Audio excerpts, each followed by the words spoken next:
Tell me about you as the psychologist, the philosopher, and what attracts you to that part of education. I think that incident that I had in the Air Force.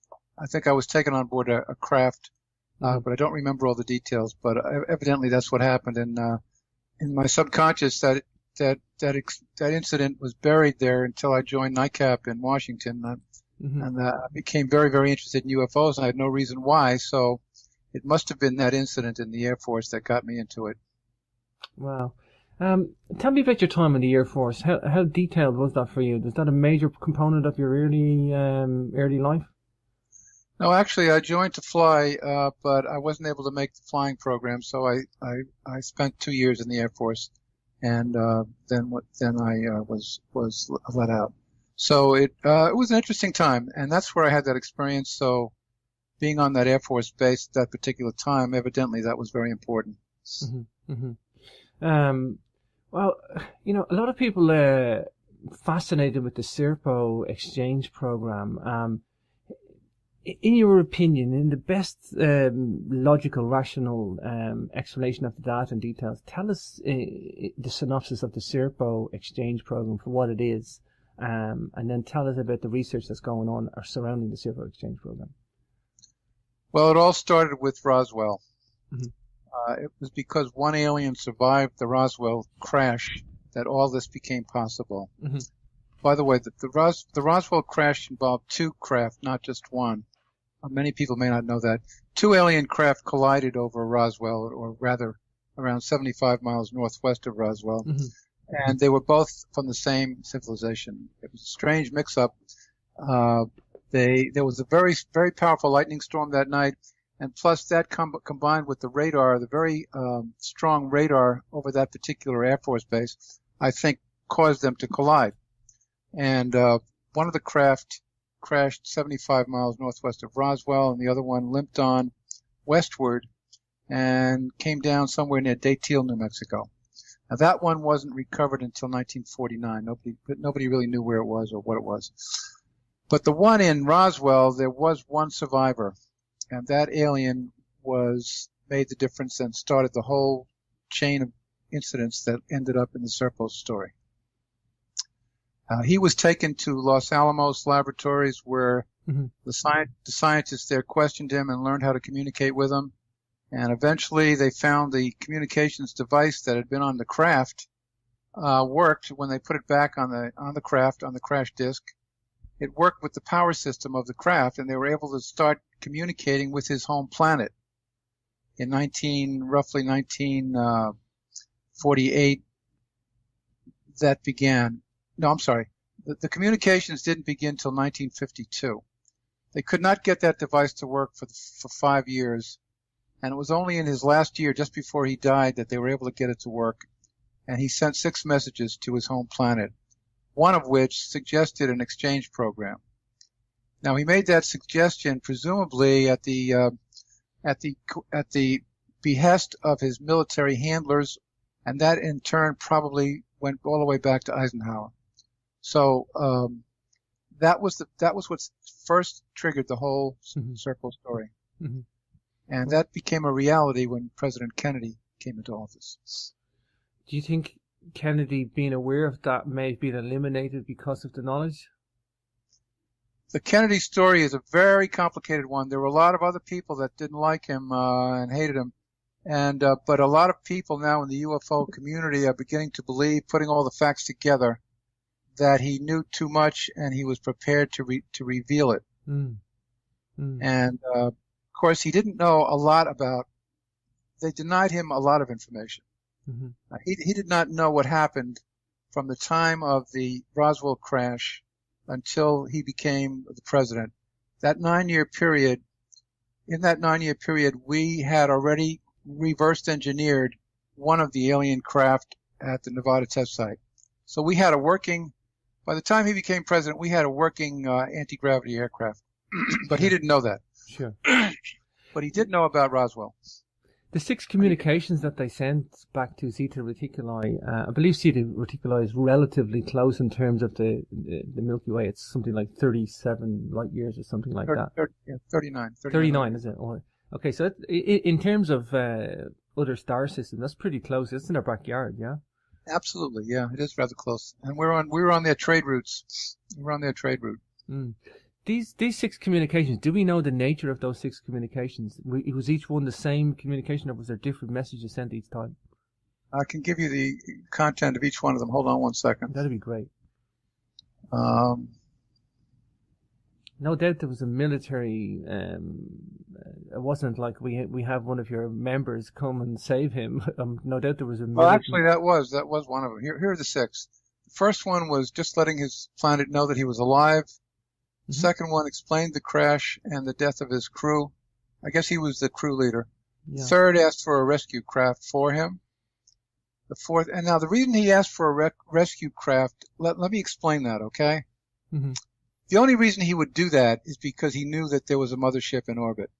He would not have done that if he was asking for an interstellar trip to come and get him. Sure. We'll get to that in a minute. Mm. The fourth message suggested a formal meeting with the leaders of Earth. The fifth was the one that suggested an exchange program. And the sixth message provided landing coordinates for any future rescue or visitation. That was a guess because he didn't really understand our numbering system at that point. So that they were not really valid coordinates. In any case, those were the six messages, and it was the fifth one that got picked up by Kennedy. Wow. The exchange program. Outline the details of the exchange program. I guess that's the basis for what we're going to talk about today. Well, the exchange program was that we would send 12 of our people to their planet for a period of 10 years on their craft, and they would leave one ambassador behind here. And if you go and take another look at Close Encounters of the Third Kind, you'll see that they did leave one person here in that movie. And we'll talk about the movie later, but because the movie was accurate, very accurate. So that was the deal. We would send 12 people there. We would learn all about their culture, their weaponry, everything. They were not going to hide anything from us. Mm-hmm. So that was a very inviting proposal to our people, especially to MJ-12, because we needed to understand their propulsion system. We wanted to know a lot about their technology that got them here, 39 light years, and we were curious about why human body parts were found on the Roswell crash. There were human body parts, although they were not cannibals. They did not eat human flesh. That was another whole story right there. So we needed to understand all of that because that information was like a gateway to the galaxy for us. It would be incredible advancement of our technology. So the rescue craft was in our own solar system. Is that what we're saying? We're saying that there was a mothership close to us, or relatively close to us, not in Zeta Reticuli. It was pretty damn close to us. Exactly, and that's never been talked about. But in my book, I have a whole chapter on the Kingman incident. I don't know if you read that or not. Yeah. We realized very quickly that small craft that they sent here that crashed at Roswell could not possibly have made an interstellar journey. So using the communications device, after the alien died in 1952, we kept communicating with his home planet. And we evidently established that they did indeed have a mothership in orbit. So we suggested, why don't you send down another craft so that we can analyze it and reverse engineer it? And they agreed. And they agreed to that. Mm-hmm. And that craft landed in Kingman, Arizona in 1953. It was taken on a tank trailer to the Nevada test site. And we began to reverse engineer that craft. And we succeeded. By 1962, we had one working. And we had a simulator working also. So Kennedy did not know that. All he knew about was that Roswell crashed and the suggestion for the exchange program. They did not give him all that other information. They didn't think he needed it. The transcripts of these 6 communications, how has this got leaked out of the military? Surely this has got to be highly prized information. How did this get into the public domain or the researcher's domain, then the public domain?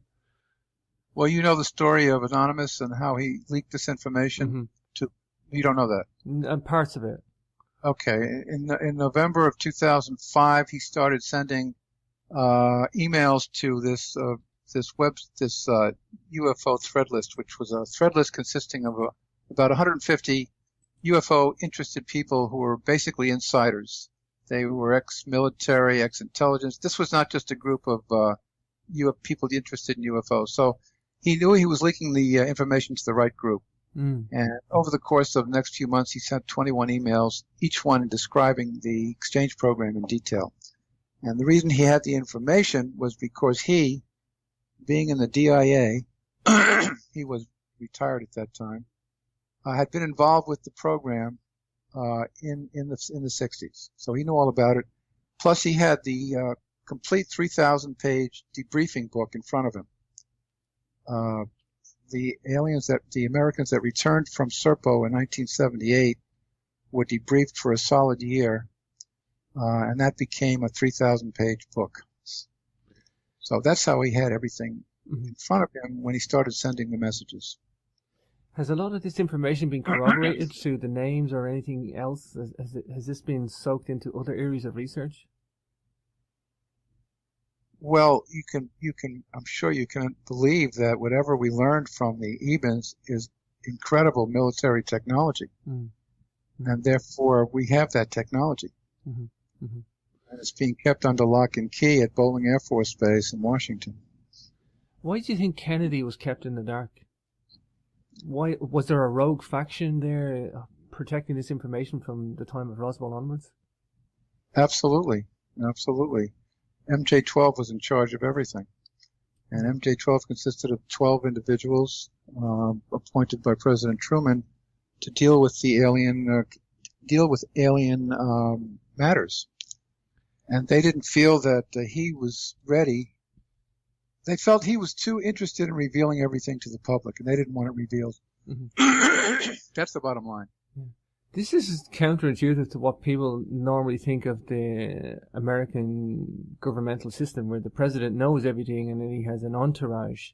Whereas with the MJ-12 phenomena, this is not really the case. This is a clandestine group, probably from the 50s, 60s onwards, from Truman anyway. But it seems to be now that there's a shadow government, and that's kind of been like that permanently for the last 50 plus years.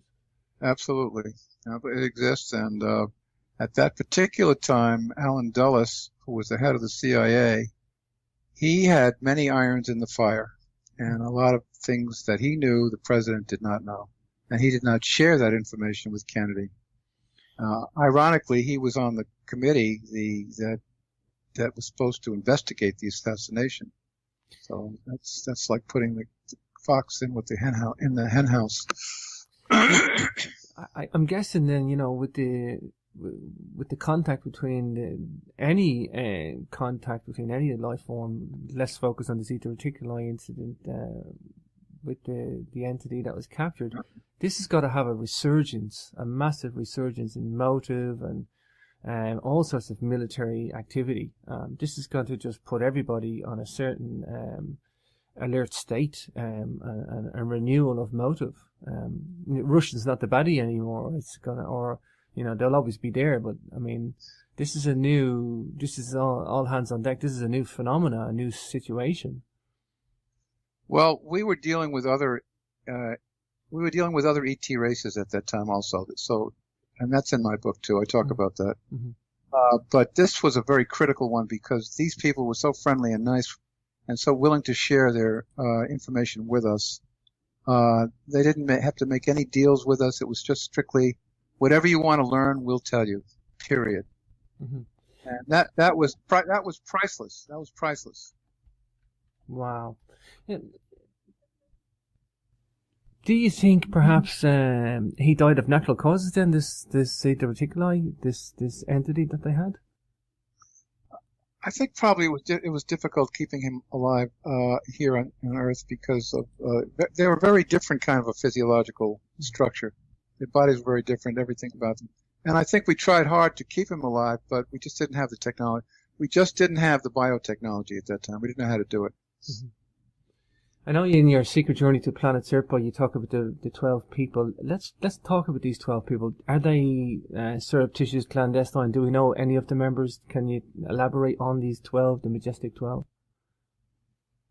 The Air Force put an ad in the military journals asking for volunteers for this program. They did not tell them all the details. When they did actually get 16, they got 500 replies. They actually had to go out and recruit a couple of people because the 500 did not cover what the specialties they were looking for completely. So they had to reduce that to 16, 12 primary and 4 alternates, and so it was the 16. That's how they got the people. They were volunteers. One of the requirements was that they be unmarried, that they be orphans, preferably be orphans themselves, have no children, have very few family ties. They wanted people who were basically would not be missed if they never came back. Wow. So these 12 people that have gone to the Eben's home planet, what have they said? Does anybody know what they've said about it, what their documents have released? Yeah, absolutely. In my book, I have I reproduced the commander's diary. We have 12 pages from the commander's diary. So we have a lot of information. Yeah. Basically, they got there, and the first thing they noticed was there were 2 suns in the sky. Zeta Reticuli is dual star system. Oh, wow. The temperature was extremely hot, but they put them in an underground location, so it was a little cooler. And they gave them freedom to do whatever they wanted. Our people brought 45 tons of equipment and supplies with them, including 3 Jeeps and 10 motorcycles and all kinds of measuring equipment and food and music to listen to. So they were completely self-sufficient, really. They could have been almost the entire time, but a lot of their stuff ran out about the 6th or 7th year. Mm-hmm. Wow. Where are those majestic 12 at today? The 12 people? Yeah, where are they at today? The last one died in 2002 in Florida. That's all we know. Only 7 came back. 7 came back. What happened to the 5 that was out there? Okay. They were all given 3-digit numbers. That's how they refer to each other, 3-digit numbers. The one called 308, who was a pilot, he died en route to Serpo. Mm-hmm. He had a pulmonary embolism, and when they got to Serpo, about 2 or 3 years into the program, 2 others died. One was a security man and one was a doctor. Then, after that, 2 of them decided to remain on Serpo. They didn't want to come home. So that's why 7 returned. Mm-hmm. Wow. Well, can we tell anything about the infrastructure of the Ebens then, their technology, their infrastructure, their country? Well, what we discovered was that they had a police state. They were very highly regimented, very highly controlled. They had certain jobs to do every day. Can you hear me okay? Yeah, sure. I'm getting some feedback. Okay, I got it now. They wore something on their belts that instructed them what to do all day long. They would move from one activity to another under control, under direction. But they also had a lot of fun. They had feasts, and they used to like to dance and sing and everything else. So even though they were so highly regimented, they were a happy people. They seemed to be.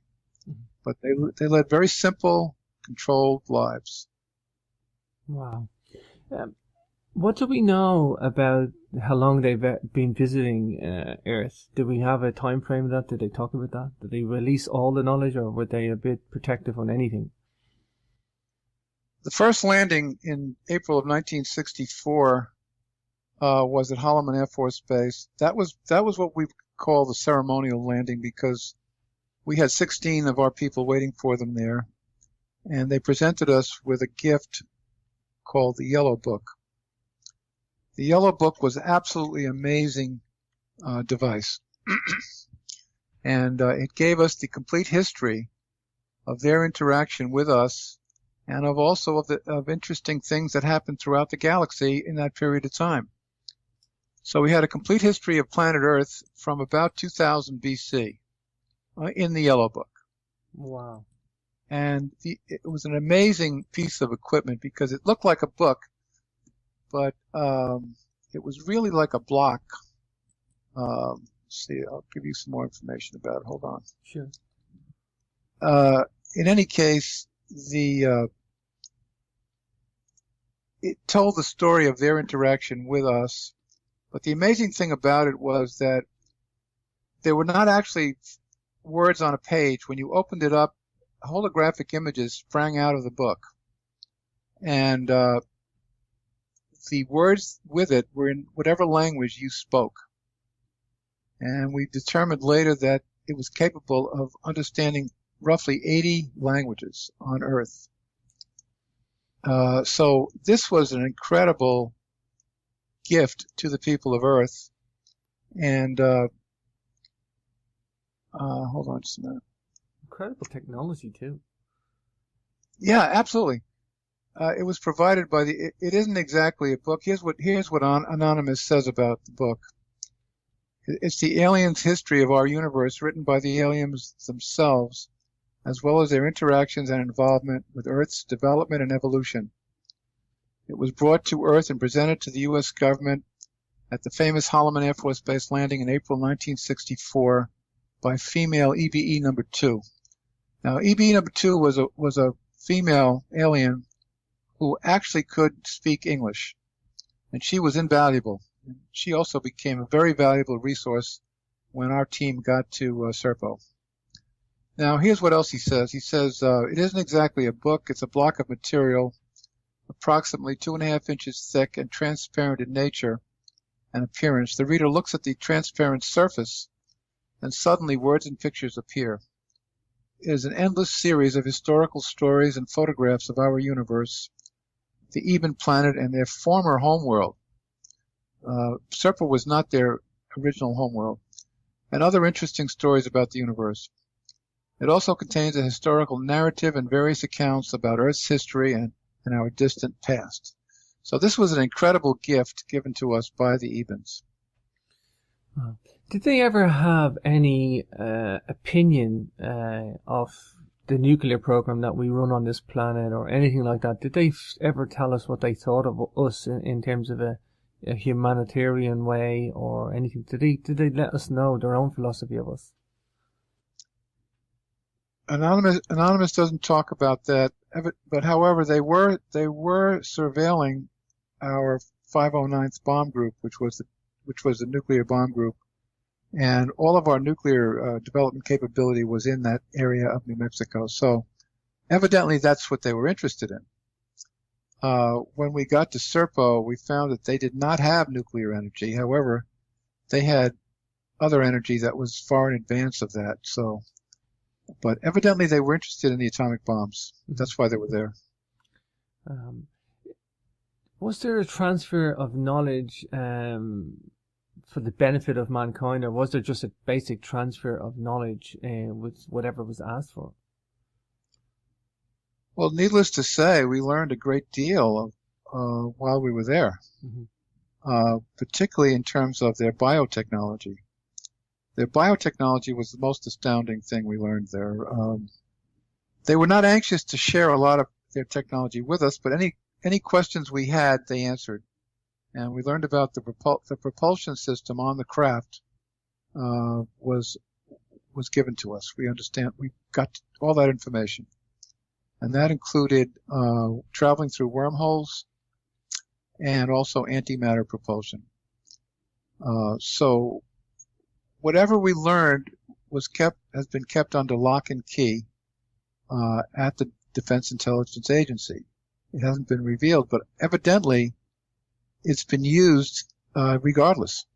And it had a lot to do, I think, with a lot of the advances that were made later. You talked about the human body parts on the crashed craft. Does that imply abduction, or does that imply research into biotechnology? What does that imply, or does anybody have any answers on that? Yeah. When we got there, we discovered that the Ebens had a very, very sophisticated biotechnology program. They were retrieving specimens of creatures from all over the galaxy in their travels and bringing them to Serpo, and we found that out through our interest in finding out what happened to the body. We wanted to know what happened to the body of 308. The commander was determined to find out. They told him that the body no longer existed, that they had used it for their research. So he was furious about that. He said that body belongs to the U.S. government, planet Earth, and we want to see what's left of it. And it became a confrontation, and it almost escalated into a real serious event. The commander realized, of course, his position was very untenuous, and it wouldn't be a good idea to continue with it. But he demanded to see the body, and they took him to this laboratory where they were growing these creatures in tubs using genetic engineering. And he was completely revolted by what he saw there, to the point where he said in his diary, "I have seen the dark side of this civilization." Of course, they didn't view it as evil. To them, it was just science, and they were just simply experimenting with all these creatures. And finally, he said he wanted to see the body, what they had done with 308's body. And the doctor there told him that they had cloned it. They had created a clone who was partially part Eben and part human. And he said he wanted to see that entity, and they took him to see it. And he wrote in his diary that it was a very strange creature. It had large hands and feet like human, but the other part of it was more like an Eben. And after that, he said that he had enough. He wanted to leave, and they walked out. So we learned a lot. They had a lot of advanced technology because they understood DNA at that time, and we did not. Because in the mid-'60s, we didn't know very much about DNA. We just discovered it really in the late 50s. And Watson and Crick got the Nobel Peace Prize, I think it was 1958. So we had a lot to learn, and at that point we thought of it as rather an evil practice. They didn't consider it such. And they were very free to give us whatever information we wanted about it. Very scientific, as you're saying. I mean, did they have any concept of spirituality or religion? Did they express that, or did anybody see anything of a spiritual or religious belief? They did have a religion, and it was very similar to what we would call the Catholic religion here in a lot of ways. They believed in a creator, and they also believed in reincarnation. They had ceremonies when one of them died. They had ceremonies that were you might be interested to learn. It was very much like an Irish wake. Really? Yeah, because they after the very somber ceremony, they had a great big party. Wow. So they understood a lot about what was going on, but they weren't really in what we would call what I would call very spiritual. But they were very kind and generous people. And we were very fortunate to have the relationship with them because for that reason, they shared everything whatever we wanted to know, they shared with us. What can you share about the technology that they had? Perhaps the propulsion system. I mean, is it even conceivable in our own science? Is it a new type of science? Yeah, absolutely. They had anti-gravity on their planet. Their craft, they had craft like helicopters, but without blades. They just used anti-gravity, and their vehicles traveled over the road without wheels. They were anti-gravity. So they knew anti-gravity, but also they had free energy. They were able to extract energy right out of the vacuum. Now, this is really not new to us. Tesla knew about that, and as a matter of fact, the Tesla coil used that same technology. So that's one of the ways they were able to power their spaceships. They could pull this energy right out of what seems to be a vacuum, but really isn't. And they also had antimatter propulsion on board. But the real travel to and from their star system was through a wormhole. And travel through a wormhole is virtually instantaneous. So they traveled vast distances across the galaxy almost within seconds using wormholes. So putting all that together, we evidently got our hands on all of that technology. We must have. Mm-hmm. Mm-hmm. Did they get involved in a hybrid program? Did anybody have any sort of from the Zeta Reticuli, or is that was that a taboo subject to them? They never abducted anybody. They did not believe in abductions. We found out later, actually, Anonymous says in his emails that the Greys, the ones we call the Greys, those entities with the wraparound eyes, they are not the same species. And Anonymous says that the Greys are really not from Zeta Reticuli. He says they're from Alpha Centauri. So, and the Greys, of course, we know are the ones doing all the abducting. And of course, the Greys are tied in with the reptilians. So it's a whole different civilization, completely different. Did the Zeta Reticuli have a relationship with any other entities that did come to Earth? Were they colluding or networking with anybody? They had traveled throughout the galaxy. They had a lot of friends, and but the Grey civilization was not one of them, or the reptilians. What we can determine, they didn't have anything to do with the reptilians, which was very interesting because, as we all have learned now, they're not exactly good guys. Mm-hmm. So they were a civilization all to themselves. They kept to themselves, but they did travel a lot, and they were spiritually advanced in the way we would identify somebody who was spiritually advanced. They were kind and generous people, and that was how we really evaluated their spirituality. Do you think then perhaps that the Nazis may have had some sort of a collusion with the Zeta Reticuli or other races as a result of this era that we went through? The Nazis had a pact with the reptilians. They didn't have anything to do with this group at all. That pact was made in 1933 between Hitler and the reptilian civilization, which has a huge underground presence in India, under India. And that's how the Nazis got their hands on all of that advanced weaponry.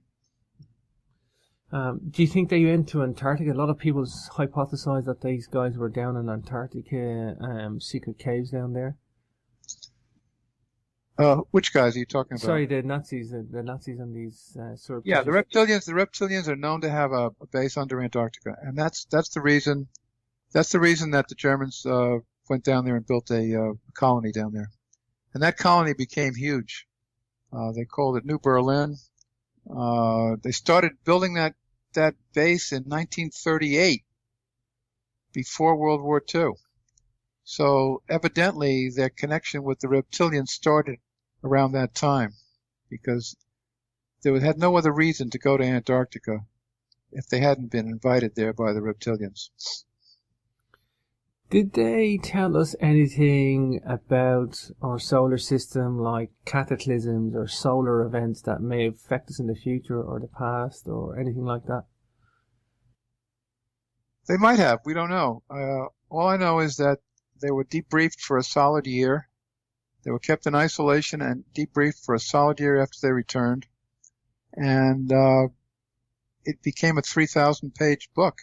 And I'm sure if we could get our hands on that book using the Freedom of Information Act, we'd know all that. Mm-hmm. And but I think the Yellow Book also gave us a lot of that information. Mm-hmm. By the way, Anonymous says about the Yellow Book, he says, to this day, I am one of the very few people who has actually seen and read the Yellow Book. as has been commented on by others, it would take a lifetime to read it and another lifetime to understand it. Is Anonymous the only source for the secret exchange program? Is this surfaced in other areas as well? I'm sorry, say that again. Sorry, did the anonymous guy, is he the only source, or did this surface in many other areas of research, this exchange program? Well, of course, it led to us reverse engineering that craft at the Nevada test site and coming up with our own anti-gravity craft. Mm-hmm. As far as the other information goes, I'm sure it's been leaked out to what Eisenhower called the military-industrial complex. And that's how we were able to develop interstellar space travel, which we have. Mm-hmm. We now have that. We now have Star Trek. And we've had it for some time now. And I'm sure we have craft that are very much like the Enterprise, and we have a system very much like Star Trek already. So you can be sure that a lot of that came from the Serpo story, the Serpo adventure. Mm-hmm. It had to. Why do you think it took until 2005 for the Anonymous to release this Serpo? Is it for humanitarian reasons, to awareness of the public? No, according to the law, information that was top secret could not be released to the public for 25 years. The final report on the Serpo story was written in 1980. So Anonymous released it in 2005, 25 years to the day. Wow. That he was permitted to do that. Yeah, so, and he waited for that long. He waited for that length of time to release it. But he followed the law. Now, the bottom line is this. Mm-hmm. MJ-12 and the secret government, what you would call the cabal, there are many people in the government, in the intelligence community, and in the military who are very well-intentioned and well-motivated. The cabal, I think, is a small group. Mm-hmm. And those people wanted this information to come out. They want the public to know this. They want to start releasing it as much as they can, as quickly as they can, but they have to follow the rules.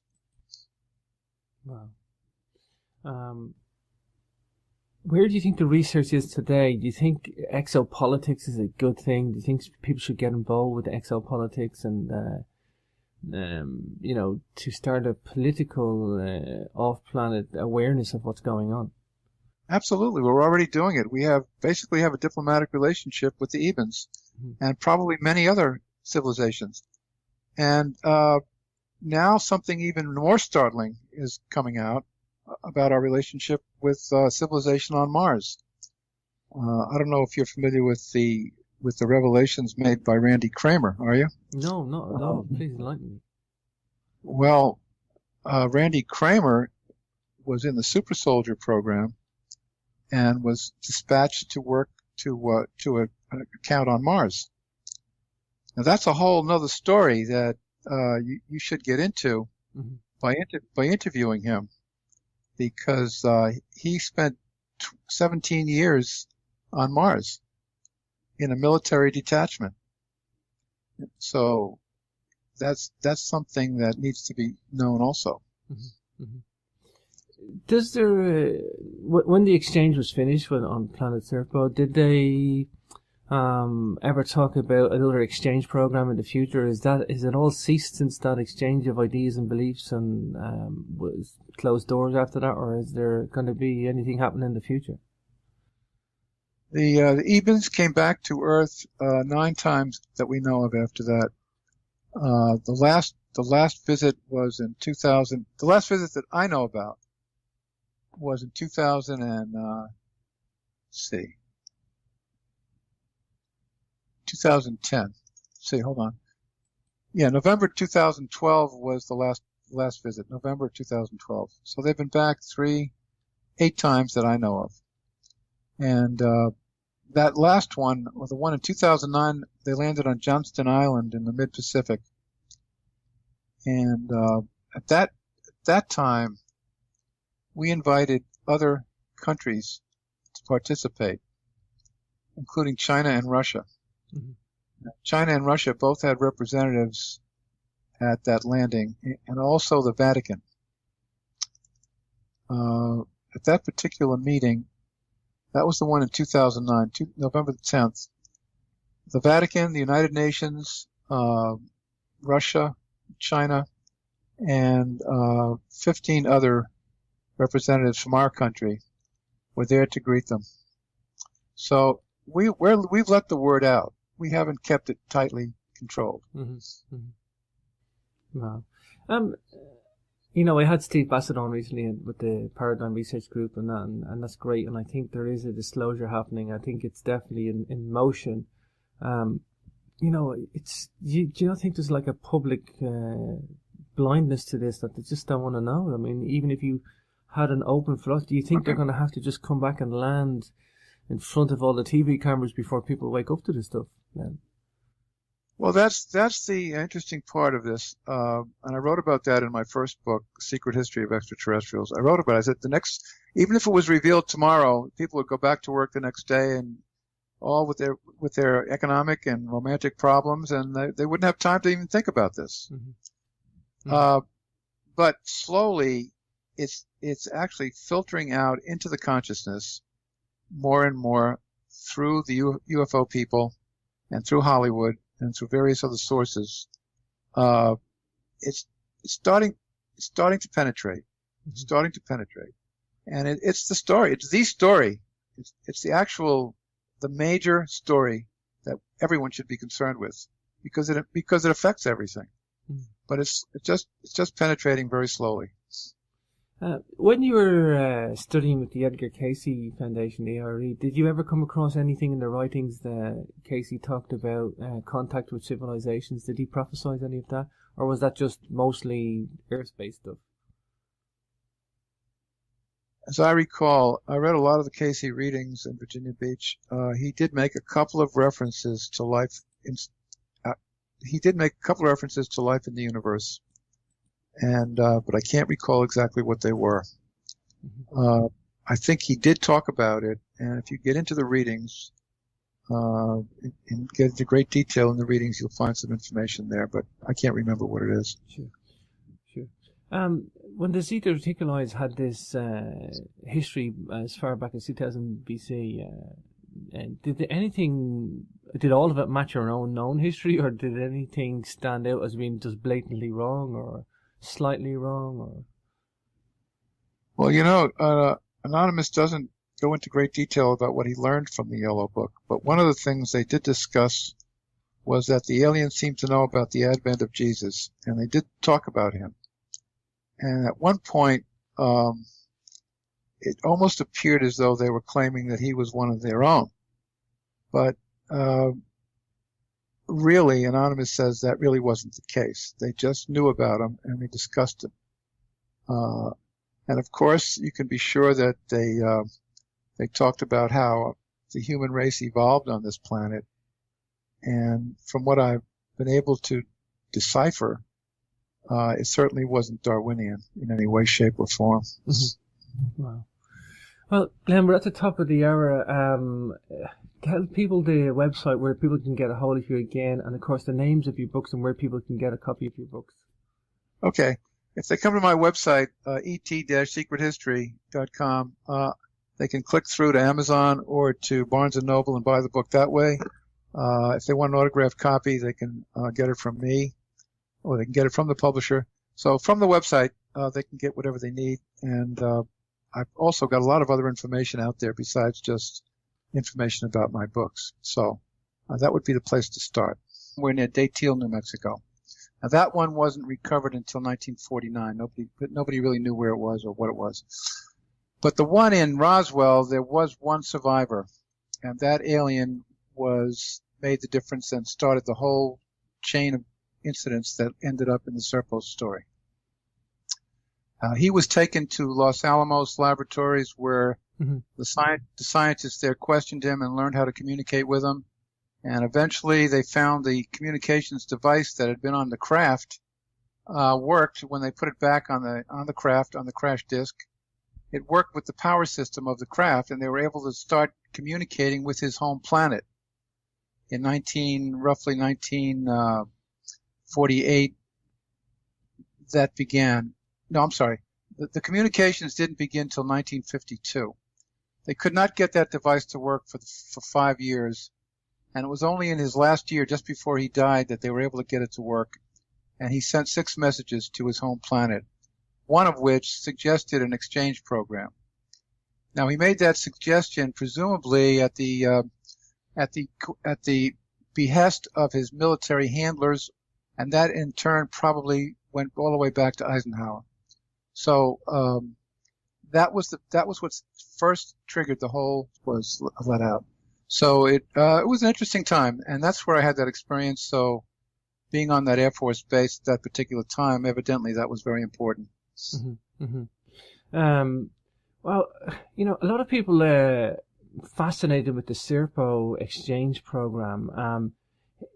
In your opinion, in the best logical, rational explanation of the data and details, tell us the synopsis of the Serpo exchange program for what it is, and then tell us about the research that's going on or surrounding the Serpo exchange program.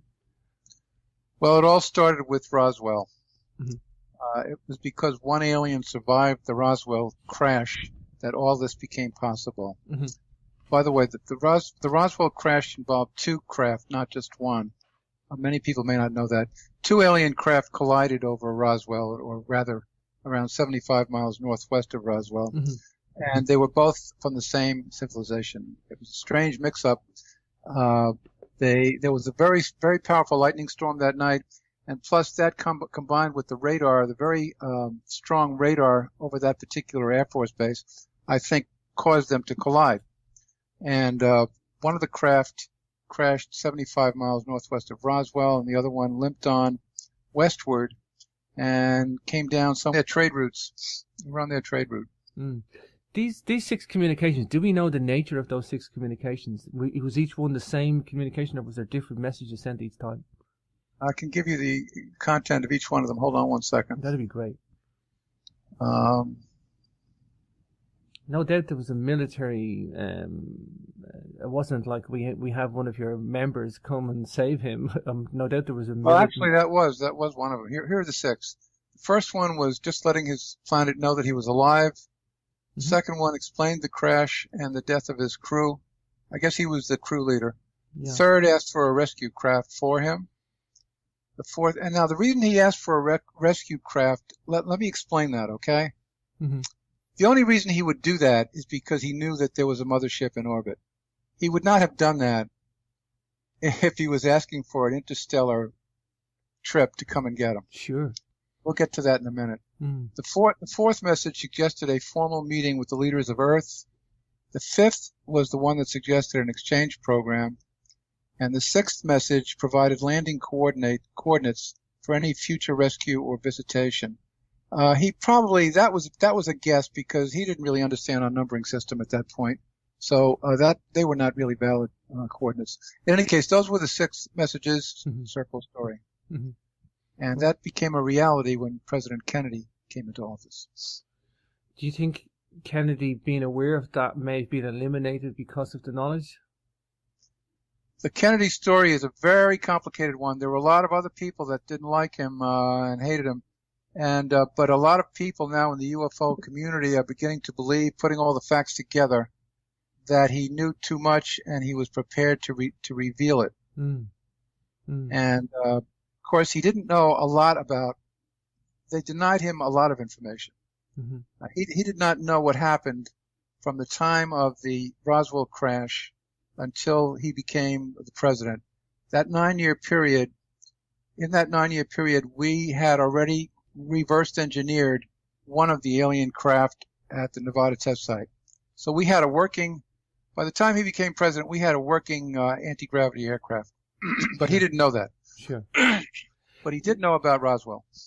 The 6 communications that they sent back to Zeta Reticuli, I believe Zeta Reticuli is relatively close in terms of the Milky Way. It's something like 37 light years or something like that. 39. 39, is it? Oh, okay, so in terms of other star systems, that's pretty close. It's in our backyard, yeah? Absolutely, yeah. It is rather close. And we were on the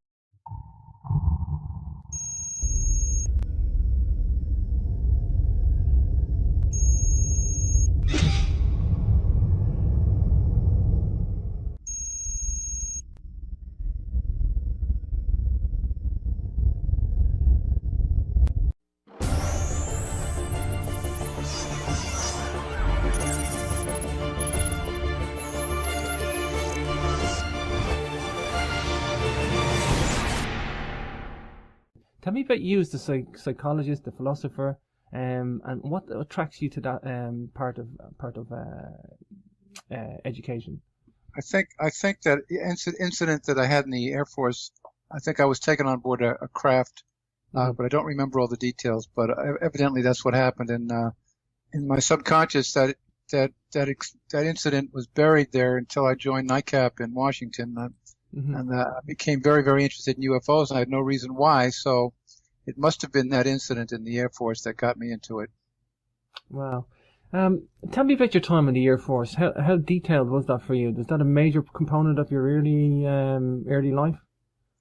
No, actually, I joined to fly, but I wasn't able to make the flying program, so I spent 2 years in the Air Force, and then I was